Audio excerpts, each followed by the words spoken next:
Jajaran Satreskrim Polres Bogor berhasil mengamankan pelaku investasi bodong dengan kerugian mencapai 23 miliar rupiah. Modus yang ditawarkan pelaku mengiming-imingi keuntungan kepada korbannya sebesar 40%. Jajaran Satreskrim Polres Bogor berhasil mengamankan pelaku berinisial IR dari Sumedang, Jawa Barat.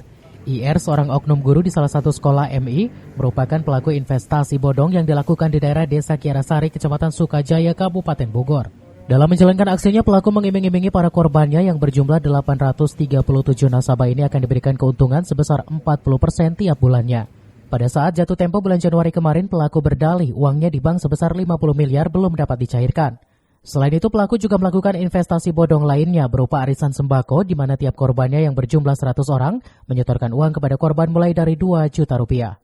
Atas tindakannya ini, kerugian dari para korban mencapai 23 miliar rupiah. Pelaku dijerat pasal berlapis tentang penipuan dan penggelapan dengan ancaman kurungan minimal 5 tahun penjara dan maksimal 15 tahun dan denda maksimal 200 miliar rupiah.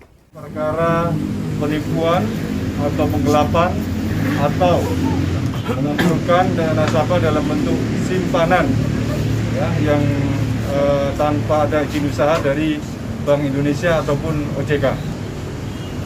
Awal mula dari perkara ini yaitu tersangka IR, ini warga dari Desa Kiarasari, Kecamatan Sukajaya, ini mengumpulkan dana nasabah yaitu dari masyarakat yang diawali dari keluarganya sendiri, dan orang tetangga-tetangga terdekat. Untuk total korban semua kita dapati ada 837 korban. Kemudian dengan dana sekitar semuanya 15 miliar 840 juta kurang lebihnya.